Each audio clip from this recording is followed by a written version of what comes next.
नमस्कार मंडळी, ऑलराऊंडर या मराठी यूट्यूब चॅनलवरती आपणा सर्वांचं अगदी मनापासून स्वागत आहे. मला खूप आश्चर्य वाटतं जेव्हा लोक असं म्हणतात की मधुमेह डायबिटीज पूर्णपणे बरा होऊ शकत नाही, फक्त तो नियंत्रित ठेवता येऊ शकतो. आणि ही एक चुकीची धारणा आहे. आणि मी हे फक्त 2-4 पुस्तकं वाचून बोलत नाहीये, तर मी माझ्या डोळ्यांनी लोकांना मधुमेह मुक्त होताना पाहिलं आहे आणि त्यांच्या सगळ्या गोळ्या बंद होताना देखील पाहिलं आहे. आणि डॉक्टरांनी त्यांना असं सांगितलं आहे की आता तुम्ही पूर्णपणे बरे आहात. आणि असंही नाही की त्या लोकांनी पूर्णपणे उपाशी राहून हे साध्य केलं आहे. त्यांनी फक्त त्यांच्या खाण्यापिण्याच्या काही सवयी सुधारल्या आणि 3-4 महिन्यामध्येच त्यांचा मधुमेह पूर्णपणे बरा झाला. ही गोष्ट नक्की मनावर घ्या. सगळ्यात आधी एक गोष्ट लक्षात ठेवा की मधुमेह हा काही आजार नाहीये, तर तो एक खाण्यापिण्याशी संबंधित एक बिघाड आहे आणि तो आपल्या चुकीच्या खाण्यापिण्याच्या सवयीमुळेच होतो. आणि जर खाण्यापिण्यामध्ये सुधारणा केली तर तो पूर्णपणे बराही होऊ शकतो. कदाचित तुम्हाला लगेच विश्वास बसणार नाही, पण करून तर बघा. यात तुमचं काही नुकसान होणार नाही, उलट नक्कीच फायदा होईल. या व्हिडिओमध्ये मी तुम्हाला काही खाद्यपदार्थांबद्दल सांगणार आहे ज्यांना तुम्ही तुमच्या रोजच्या आहारामध्ये सामील केलं तर तुम्हाला दिसेल की मधुमेह कसा कमी होत जातो. तुम्ही आजचा व्हिडिओ पाहण्याआधी तुमची रक्तातील साखरेची पातळी, ब्लड शुगरची नोंद करून घ्या आणि उद्यापासून हे पदार्थ तुमच्या आहारामध्ये घ्यायला सुरुवात करा. 3 महिन्यांनी तुम्ही पाहाल की तुमची ब्लड शुगर नॉर्मल होऊ लागली आहे. आणि हे पदार्थ असे काही नाही की ते कुठेतरी दूर मिळतील, ते तुमच्या अगदी आजूबाजूला उपलब्ध आहे. फक्त आपण ते रोज खात नाही. आणि ही खूप चांगली वेळ आहे, कारण मी ज्या पदार्थांबद्दल बोलणार आहे त्यातील बहुतेक पदार्थ या संगमामध्ये मिळतात. या व्हिडिओच्या शेवटी मी तुम्हाला या पदार्थांपासून एक डाएट प्लॅन सुद्धा बनवून दाखवेल. जर तुम्ही तो 1 महिना जरी फॉलो केला तर तुम्हाला इतके चांगले परिणाम मिळतील की तुम्ही नंतर तो सोडणारच नाही. चला तर मग वेळ न घालवता लगेचच आपण सुरुवात करूया. पण त्या अगोदर मला हे जाणून घ्यायचं आहे की तुम्ही हा व्हिडिओ कुठून बघत आहात आणि तुमचं वय किती आहे. तर सर्वात पहिला 1 नंबरची गोष्ट आहे ती म्हणजे भोपळा, ज्याला आपण पंपकिन असं म्हणतो. मधुमेहावरती नियंत्रण ठेवण्यासाठी खूप मदत करणारा पहिला पदार्थ असेल तो म्हणजे भोपळा. त्याला तुम्ही काशीफळ किंवा काशी भोपळा असंही म्हणता. 4 मुख्य कारणांमुळे भोपळ्याची भाजी रक्तातील साखर खूप लवकर कमी करते. पहिलं कारण हे आहे की भोपळ्यामध्ये काही अशी संयुगे, कंपाऊंड आढळतात जी वाढलेली रक्तातील साखर आपोआपच कमी करतात. उदाहरणार्थ 2009 सालच्या एका संशोधनानुसार शास्त्रज्ञांना असं आढळलं की भोपळ्यामध्ये ट्रायगॉन लाईन नावाचं संयुग असतं, जे मधुमेहाचं मूळ कारण असलेल्या इन्सुलिन रेझिस्टन्सला ठीक करतं, ज्यामुळे रक्तातील साखर सामान्य होते. दुसरं कारण म्हणजे भोपळ्याची भाजी बनवताना एक महत्त्वाचा मसाला आपण त्यात वापरतो, तो आहे मेथीदाणे. तुम्हाला माहीत असेलच की मेथीदाणे स्वतःच मधुमेहाच्या औषधापेक्षा कमी नाही. जर कोणी रोज रात्री 1 चमचा मेथीदाणे पाण्यामध्ये घालून भिजत ठेवले आणि सकाळी जर नाश्त्याआधी देत पाणी प्यायला आणि ते खाल्ले तर काही दिवसांमध्येच रक्तातील साखर कमी होऊ लागते. भोपळ्याची भाजी मेथीदाण्याशिवाय अपूर्ण असते, त्यामुळे जर तुम्ही मेथीदाणे भिजवून खाल्ले नाहीत तरी भोपळ्याची भाजी नियमितपणे खाल्ली तर तुम्हाला मेथीदाण्यांचा सुद्धा मधुमेहासाठीच फायदा नक्कीच मिळेल. आता तिसरं कारण आहे भोपळ्याच्या बिया. जेव्हा तुम्ही भोपळ्याची भाजी बनवता तेव्हा त्याच्या बिया चुकूनही फेकू नका. आपण बाजारातून भोपळ्याच्या बिया म्हणजेच पंपकिन सीड्स वेगवेगळ्या विकत घेतो आणि ज्याचा भाव खूप जास्त असतो. मग भाजी बनवताना फुकट मिळालेल्या पंपकिन सीड्स आपण फेकून का द्यायच्या? भोपळ्याच्या बियांचे फायदे खूप आहेत, पण विशेषतः रक्तातील साखरेबद्दल बोलायचे झाल्यास काही संशोधनानुसार भोपळ्याच्या बिया कोणत्याही स्वरूपामध्ये शरीरात गेल्या तरी त्या रक्तातील साखर कमी करतात. 2015 सालच्या लोकांवरती एक संशोधन झालं होतं. त्या लोकांच्या आहारामध्ये भोपळ्याच्या बियांचा समावेश करण्यात आला होता. त्यांची जेवणानंतरची रक्तातील साखरेची पातळी 35% पर्यंत कमी झाली. भोपळ्याच्या बिया इतक्या प्रभावी यासाठी आहेत कारण त्यात असे अँटीऑक्सिडंट असतात जे रक्तातील साखर वाढू देत नाही. चौथं कारण आहे भोपळ्याच्या बिया उच्च गुणवत्तेच्या फॅटचा स्निग्ध पदार्थांचा स्रोत आहे आणि फॅटचा गुणधर्मच रक्तातील साखरेची पातळी सामान्य ठेवणे हा असतो. याशिवाय त्यात फायबरही खूप जास्त असतं. आणि फायबरचा मुद्दा आलाच तर मी तुम्हाला सांगते की जो हिरवा भोपळा असतो तो रक्तातील साखरेसाठी जास्त फायदेशीर आहे, कारण त्याची भाजी बनवताना आपण त्याची साल काढत नाही, फक्त चिरण्याआधी तुम्हाला तो स्वच्छ धुवून घ्यायचा असतो. त्यामुळे तुम्ही जेव्हा जेव्हा भोपळ्याची भाजी खाल तेव्हा तुम्ही मधुमेहाचीच औषधे घेत असाल असं समजा. आणि भोपळ्याची भाजी बनवताना जी साखर टाकली जाते ती सुद्धा टाळा. भोपळा नैसर्गिकरित्याच गोड असतो. मधुमेहाच्या रुग्णाने वरून साखर घालणे टाळायलाच हवं. नंबर 2 वरचा पदार्थ आहे तो मधुमेहासाठी औषधापेक्षा कमी नाही आणि तुम्हाला माहीत आहे तो म्हणजे कारले. मंडळी, कारल्यामध्ये काही अंशी संयुगी कंपाऊंड असतात जे इन्सुलिनचं उत्पादन वाढवतात. आयुर्वेदानुसार कारलं वाढलेल्या रक्तातील साखरेसाठी एक रामबाण उपाय आहे, यात काही शंका नाही. आता काही आधुनिक संशोधनांनी हे मान्य करत आहे की कारलं रक्तातील साखर कमी करतात. खरं तर कारल्यामध्ये असे काही घटक असतात ज्यामुळे स्वादुपिंड हा या अवयवांची कार्यक्षमता सुधारतो आणि जो मधुमेहामध्ये महत्त्वाचा असतो. आजकालच्या काही नवीन संशोधनानुसार कारल्याचा रस स्वादुपिंडाचा अर्क असतो आणि तो कर्करोगासाठी हे एक प्रभावी औषध आहे असं सुद्धा सांगितलं जातं. हो, मला माहीत आहे कारलं खाणं किंवा त्याचा रस पिणं इतकंही सोपं नाही, पण त्याचे फायदे खूप आहेत. आणि कारल्याचा रस चवीला चांगला बनवण्यासाठी 2 पद्धती सुद्धा मी तुम्हाला सांगणार आहे. या सोप्या पद्धती वापरून तुम्ही नक्कीच कारल्याचा रस बनवू शकता. एक म्हणजे कारलं घ्यायचं, त्याचे छोटे छोटे तुकडे करायचे आणि एका मिक्सरमध्ये ते टाकायचे. त्यात 1 ग्लास पाणी आणि थोडंसं आलं घालून मिक्सरमधून वाटून घ्यायचं.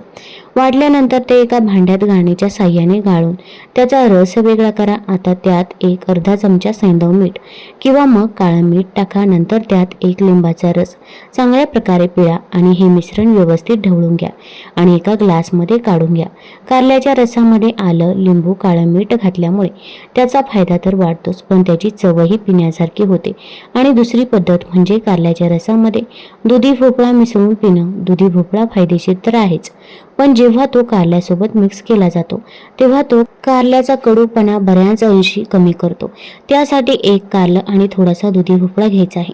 दोन्ही मिक्सरमध्ये टाकायचे आहे आणि त्यात अर्धा ग्लास पाणी घाला, कारण दुधी भोपळ्यामध्ये स्वतःचं पाणी असतं. त्यात थोडंसं आलं, भाजलेलं जिरं, काळं मीठ आणि पुदिन्याची पानं उपलब्ध असल्यास टाका. लिंबाचा रस घाला आणि मिक्सरमधून फिरवून घ्या. त्यानंतर हे गाळून प्या. तुम्हाला कळणारही नाही की तुम्ही कारल्याचा रस पित आहात. 2 महिने हा रस पिऊन तर बघा. तुम्हाला दिसेल की रक्तातील साखर कशी कमी होते. कारल्याचा रस पिण्याची सर्वोत्तम वेळ म्हणजे नाश्त्याच्या अर्धा तास आधी किंवा मग दुपारच्या जेवणानंतर 1.5 ते 2 तासांनी तुम्ही तो पिऊ शकता. टीप आहे काय तर कारल्याचा रस बनवताना त्याच्या बिया काढल्या नाही तर चांगले बियांमध्ये खूप पोषक तत्वे गुणधर्म असतात, त्यांनाही मिक्सरमधून वाटून घ्या. तसंही तुम्ही गाळूनच पिणार आहात. दुधी भोपळ्याचा रस बनवताना फक्त एक गोष्ट लक्षात ठेवा की कच्चा दुधी भोपळा थोडासा खाऊन बघा. जर तो कडू असेल तर तो घेऊ नका. आपल्याकडे घरांमध्ये कारल्याची भाजी तर बनवली जाते. मोहरीच्या तेलामध्ये बडीशेपाचा तडका देऊन आणि शेवटी लिंबाचा रस घालून ती बनवली जाते. त्यामुळे कारल्याचा कडूपणा कमी होतो. बडीशेप आणि लिंबामुळे भाजी आणखीनच फायदेशीर होते. नंतर आता 3 नंबरवरती आहे सुका मेवा, नाचणी आणि ज्या सीड्स असतात त्या. मंडळी, जेवणामध्ये जेव्हा तुम्हाला काही खाण्याची इच्छा होते तर तेव्हा तुम्ही काय खाता? बहुतेक लोक बिस्किट, शेव, चिवडा किंवा वेफर सारखे पदार्थ खातात किंवा काही जण थेट झोमॅटो, स्विगीवरून ऑर्डर करतात. या छोट्या चुकांमुळे मधुमेह पूर्णपणे बरा होत नाही. पण अशा वेळी जर तुम्ही सुका मेवा, नट्स किंवा मग काही बिया ज्या आहेत तर त्या खाल्ल्या तर तुमची भूक तर मिटेलच, पण तुमची रक्तातील साखर सुद्धा कमी होईल. उदाहरणार्थ बघा, मखाणे. आता यांना तुम्ही थोड्या तुपामध्ये भाजून खाल्लं तर ते इतके कुरकुरीत लागतात की त्यापुढे वेफर्स फिकी पडतील. सर्वात महत्त्वाची गोष्ट म्हणजे अनेक संशोधनानुसार मखाणा रक्तातील साखर कमी करणाऱ्या पदार्थांपैकी एक आहे. केळी आणि काजू. तुम्ही 2 केळीसोबत 10 काजू खाल्ले तर तुमचं पोटही भरेल आणि त्याचबरोबर रक्तातील साखर सुद्धा वाढत नाही. फळं आणि मधुमेह. मंडळी, केवळ केळीच नाही तर तुम्ही खजूर आणि आंबा सुद्धा खाऊ शकता. हे एक खूप मोठे गैरसमज आहे की फळांमध्ये नैसर्गिक साखर, नॅचरल शुगर असल्यामुळे मधुमेह असलेल्या लोकांनी ती खाऊ नये.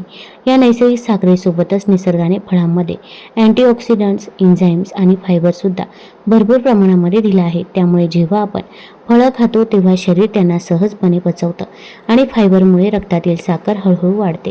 ती अचानक वाढत नाही. खरं तर निसर्गोपचार डॉक्टर फळांना मधुमेहासाठी हिलिंग फूड मानतात. दुसरी गोष्ट लक्षात घेण्यासारखी आहे ती म्हणजे आपण केळीसोबत 10 काजू खाल्ले. काजू हेल्दी फॅटचा, आरोग्यदायी स्निग्ध पदार्थांचा चांगला स्रोत आहे आणि आपण पाहिलं आहे की हेल्दी फॅटचा गुणधर्मच रक्तातील साखर कमी करण्याचा असतो. त्यामुळे केळीमुळे जी थोडीफार साखर वाढायला हवी होती ती काजू वाढून देत नाही. अशाच प्रकारे तुम्ही सफरचंद एक मूठभर शेंगदाण्यासोबत खाऊ शकता किंवा मग सफरचंदाच्या तुकड्यांवरती शेंगदाण्याचा बॅटर पीनट बटर लावून खाऊ शकता. थोडक्यात नाश्त्याच्या वेळी किंवा भूक लागल्यावर फळं आणि सुकामेवा खाणं तुमची रक्तातील साखर वाढवत नाही तर उलट ती कमी करतात. आधुनिक विज्ञानानेही हे स्पष्ट सांगितलं आहे की नट्स, पीनट बटर्स आणि बिया जसं की कमळाच्या बिया म्हणजे मखाणे, भोपळ्याच्या बिया, जवस किंवा मग सब्जा सीड्स असतील तर रक्तातील साखर कमी करण्यात खूप मदत करतात. या सगळ्याचा सारांश म्हणजे जेव्हाही तुम्हाला मधल्या वेळेमध्ये भूक लागेल तेव्हा शेव, चिवडा, बिस्किट, वेपर्स असे पदार्थ खाण्याऐवजी फळ किंवा सुकामेवा खा आणि काही दिवस हे करून बघा. तुमची रक्तातील साखर पाहून तुम्ही स्वतःच थक्क व्हाल. नंबर 4 वरती आहे भेंडी. पुढचा पदार्थ आहे तो म्हणजे भेंडी. उन्हाळ्यामध्ये भरपूर मिळते भेंडीची भाजी. फक्त चविष्टच नसते तर रक्तातील साखर कमी करण्यासाठी सुद्धा खूप फायदेशीर असते. असं केवळ मी नाही तर आधुनिक संशोधन सुद्धा सांगत आहे. 2018 सालच्या एका संशोधनामध्ये असं आढळून आलं आहे की भेंडीमध्ये काही अंशी पॉलिस्क्राइड कार्बोहायड्रेट असतात ज्यांना शास्त्रज्ञांनी शक्तिशाली अँटीबायोटिक कंपाऊंड्स मानत आहेत. याशिवाय भेंडीमध्ये फ्लेमनॉल नावाचे अँटीऑक्सिडंट्स असतात जे रक्तातील साखर कमी करण्यात खूप प्रभावी आहे. 2021 मध्ये झालेल्या एका संशोधनामध्ये असं समोर आलं आहे की भेंडीच्या आत असलेले छोटे छोटे पांढरे दाणे म्हणजेच बिया मधुमेहासाठी खूप फायदेशीर आहे. प्राण्यांवर अनेक अभ्यास झाले आहेत आणि त्या सर्वांमध्ये भेंडीचा मधुमेह विरोधी अँटीबायोटिक परिणाम स्पष्ट आहे. तुम्ही मानवी अभ्यासाची जास्त वाट पाहू नका. आठवड्यातून 2 ते 3 वेळा मोहरीच्या तेलामध्ये भेंडीची भाजी बनवून नक्की खा. नंबर 5 वरती आहे ते म्हणजे भरड धान्य म्हणजेच मिलेट्स. पुढचा जो पदार्थ आहे तो इतका जबरदस्त आहे की केवळ या एका पदार्थाच्या मदतीने तुमचा मधुमेह 3 महिन्यांमध्ये पूर्णपणे बरा होऊ शकतो आणि तो पदार्थ आहे तो म्हणजे भरड धान्य. मिलेट्स ही गोष्ट कळल्यानंतर 2च गोष्टी होऊ शकतात की तुमचा मधुमेह बरा होणार नाही तर फक्त भरड धान्य खाल्ल्याने मधुमेह कसा बरा होऊ शकतो यावर तुमचा विश्वास बसणार नाही किंवा तुम्हाला इच्छा असूनही भरड धान्य खाता येणार नाही. बहुतेक लोकांसोबत दुसराच प्रकार घडतो. आपल्याला गहू आणि तांदूळ खाण्याची इतकी सवय झाली आहे की त्यांना सोडून भरड धान्यांना आपल्या रोजच्या आहाराचा भाग बनवणं कठीण जातं. पण जर तुम्ही हे ठरवलं की ठीक आहे पुढचे 3 महिने फक्त भरड धान्य खाणार तर तुमचा मधुमेह बरा होणार नाही. असं होऊ शकत नाही. भरड धान्य म्हणजे काय तर भरड धान्य म्हणजे लहान धान्य जसं की वरई, नाचणी, ज्वारी आणि भगर. हे काही नवीन धान्य नाहीत तर भारताची सर्वात जुनी धान्य आहे. ही 5 धान्य येतात आणि ही सर्वात चांगली आहे कारण त्यांचा ग्लायसेमिक इंडेक्स इतर धान्यांच्या तुलनेमध्ये सर्वात कमी असतो आणि त्यात फायबर सर्वात जास्त असतं. तुम्ही त्यांना तांदळाऐवजी वापरू शकता. भरड धान्य वापरण्याआधी त्यांना किमान 6 तास भिजवून ठेवणं खूप गरजेचं आहे. भिजवल्यानंतर ती फक्त 20 मिनिटांमध्ये शिजतात. तुम्ही त्यांना डाळ किंवा भाजीसोबत सुद्धा खाऊ शकता. तांदळाची पूर्ण प्लेट भरून खाल्ल्यावरही थोड्या वेळाने तुम्हाला भूक लागते पण भरड धान्याची थोडीशी क्वांटिटी जरी खाल्ली तर तुमचं पोट भरतं. त्यामुळे जरीही ती थोडी महाग वाटली तरी सुद्धा प्रत्यक्षात ती महाग पडत नाही आणि आरोग्याच्या बाबतीत तर त्यांची इतर कोणत्याही धान्याची तुलनाच होऊ शकत नाही. नाचणी आणि ज्वारीची भाकरी जर तुम्हाला भरड धान्य खाणं शक्य नसेल तर किमान तांदूळ आणि गव्हाऐवजी नाचणी आणि ज्वारीच्या भाकरी तुम्ही खाऊ शकता. आता तुम्ही म्हणाल की मी नाचणीची भाकरी बनवली होती पण ती इतकी कठीण झाली की खाता खाता दात दुखायला लागले. असं होण्याचं कारण हे आहे की तुम्ही नाचणीचं पीठ सामान्य पिठाप्रमाणे मळलं असेल. नाचणीचं पीठ नेहमी गरम पाण्यामध्ये मळा. कसं बनवायचं? एका भांड्यामध्ये तुम्हाला जेवढं पीठ मळायचं आहे तेवढंच पाणी उकळायला ठेवा. पाणी उकळायला लागल्यावर त्यात नाचणीचं पीठ घाला. गॅस बंद करा आणि 5 मिनिटांसाठी झाकण ठेवून पीठ थोडंसं थंड होऊ द्या. नंतर या मिश्रणापासून पीठ मळायचं आहे, भाकरी बनवायची आहे आणि भाकरी देखील खूप मऊ होईल. याच पद्धतीने तुम्ही ज्वारीची भाकरी सुद्धा बनवता आणि या भाकरी खूप मऊ होतात. आता बघा तुम्ही ज्वारीची भाकरीही बनवू शकता. अशी तुम्ही गहू सोडून नाचणी आणि ज्वारीची भाकरी खाण्यासाठी ही खूप चांगली आणि सोपी पद्धत आहे. नाचणी आणि ज्वारी शरीराला थंडावा देतात. 2-3 महिने गव्हाच्या भाकरीऐवजी किंवा गव्हाच्या चपातीऐवजी नाचणी आणि ज्वारीची भाकरी जर खाल्ली तर तुमची रक्तातील साखर तर कमी होतेच पण वजन सुद्धा कमी होतं आणि हाडे सुद्धा मजबूत होतात.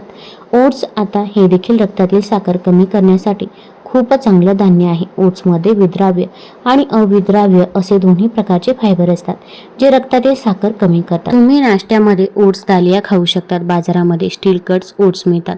गव्हाच्या दालियाप्रमाणेच हे ओट्स दालिया असतं.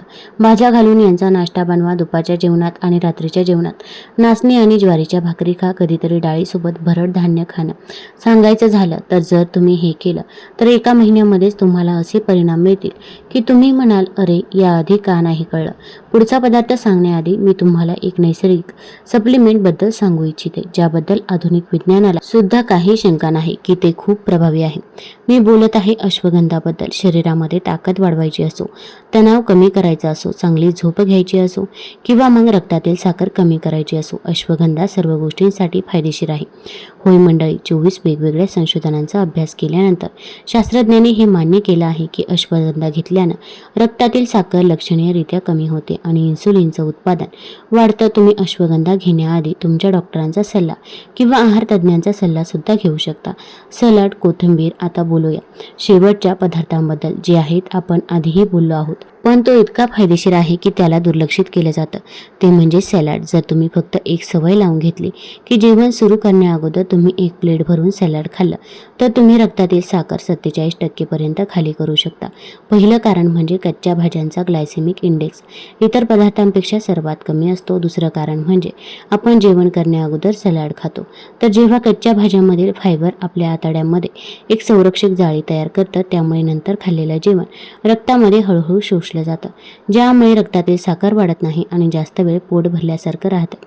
मधुमेहामध्ये जास्त भूक लागते, त्यामुळे आधी सॅलड खाणं खूपच फायदेशीर ठरतं. जेवणामध्ये काय खावं? दुपारच्या जेवणामध्ये तुम्ही काकडी, कोबी इत्यादी भाज्यांवरती लिंबू, मीठ किंवा काळी मिरी घालून सॅलड खाऊ शकता.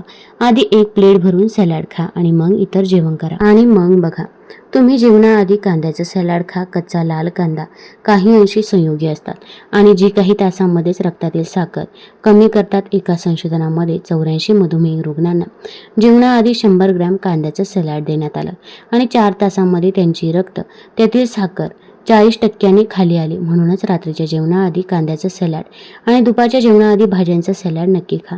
यामुळे विविधता असते आणि रक्तातील साखर सुद्धा कमी होते.